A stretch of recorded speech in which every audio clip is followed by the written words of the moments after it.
Jamal. Jamal is wanting to share a little story about his life, a testimony.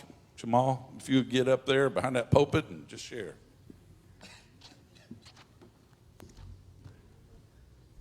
Boy, there's a lot of people here. Some 23 years ago, I met Amy. And I loved her from the first second I saw her. And I knew that we was supposed to be together forever. Well, then a few years after that, Callie comes along. And I was that dad who couldn't miss anything, wouldn't miss anything. Her first birthday, she was super big into Elmo. So at her birthday party, Daddy became Elmo. Her second birthday party, she was big into Blue's Clues. So you guessed it, Daddy became Blue's Clues. I'm glad that the party shop had really good costumes because it was bad. We had a real nice apartment. We first got together, I worked for the county jail. And then I went to work for the prison. And you're seeing all these inmates' families that come in and you don't understand why they can turn their face on their family, and because of drugs and alcohol and anything that can control them. Well, I got hurt at the prison breaking up a fight, and I had to have a couple surgeries, one on my elbow, one on my shoulder, and with everything mixed together, I became very, very addicted to pain medicine. First it was take a couple, then it was take 4, then 6. Well, at the end, I was taking anywhere from 12 to 15 Vicodin at a time, 4 or 5 times a day. And then I was out boys' night one night, and this guy introduced me to cocaine. And I thought I had to have it to live. Well, whenever you mix cocaine and pain pills together at the same time, it's a recipe for destruction. Here, I had the prison job with wonderful benefits, retirement, wonderful pay. We had a nice apartment. Callie, she had everything that she could ever dream of. And I became the person that I despise so much on turning their back on their family, because I did.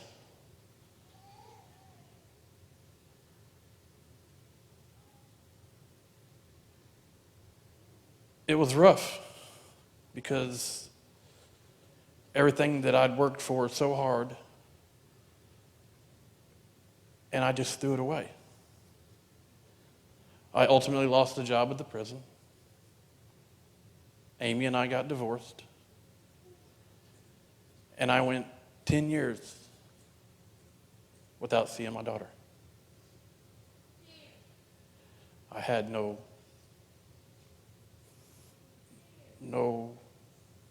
to do with her, nothing to do with Amy. And I don't understand why I did that. But obviously it was the drugs. When I lost my job at the prison, I started working for an electrical company. And I was an office manager and estimator.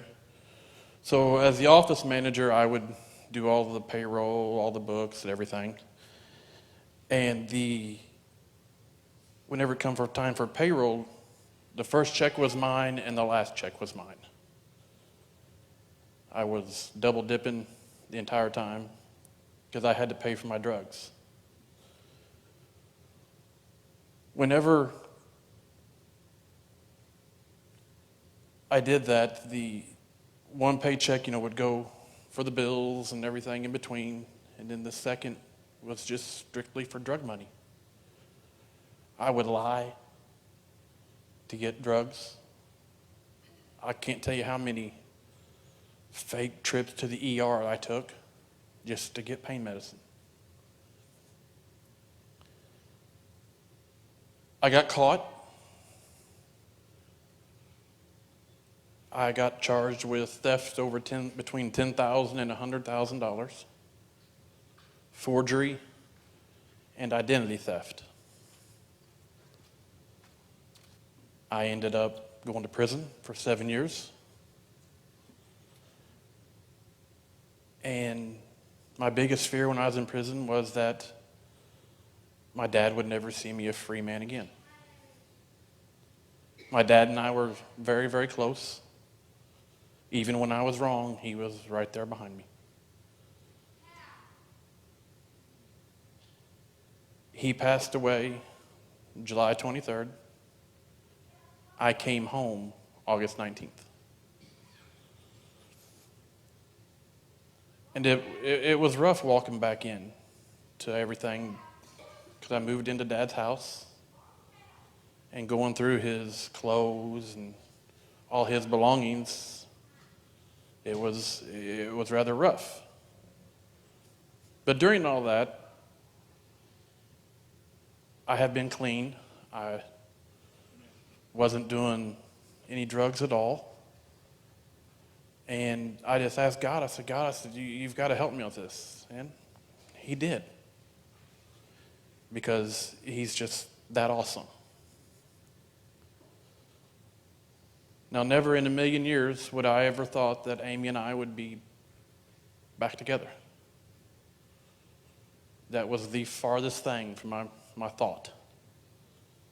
Well, end of July, we're getting remarried.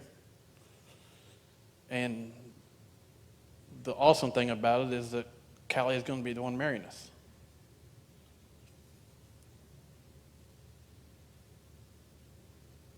During all of that, Callie and I started talking some. And first it was writing when I was still in prison.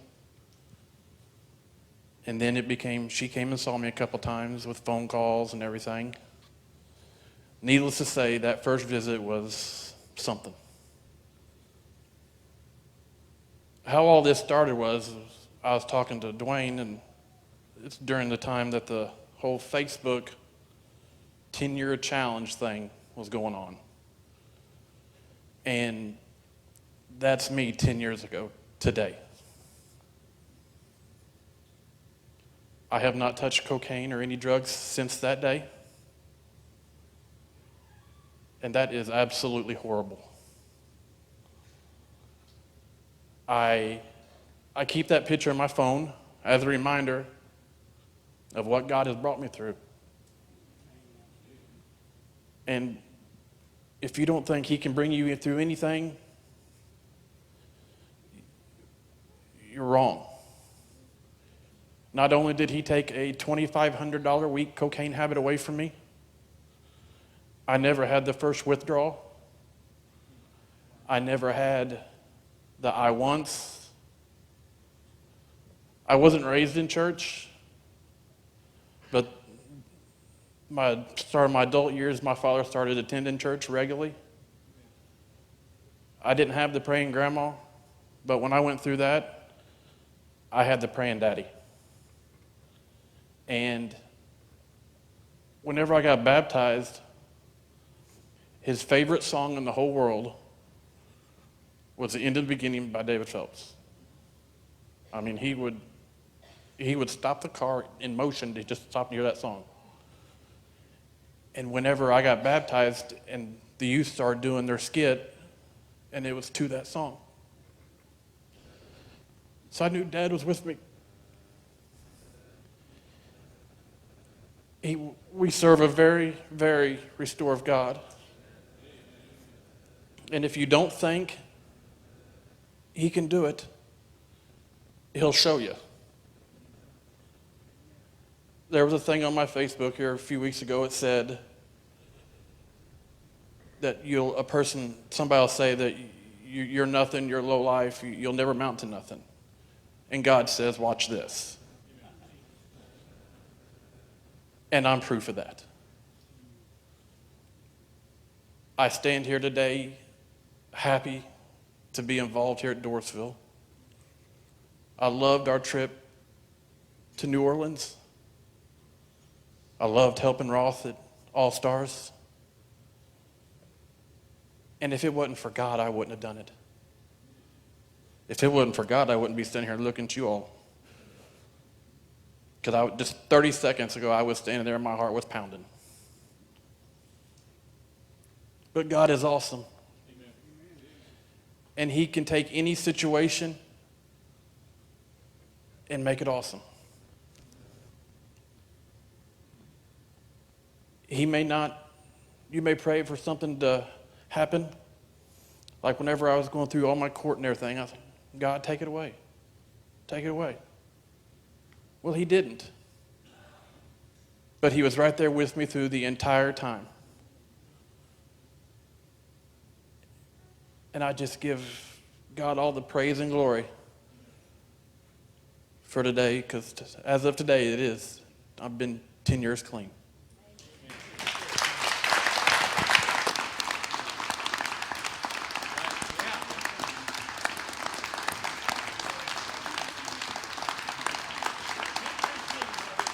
When God restores, He restores abundantly.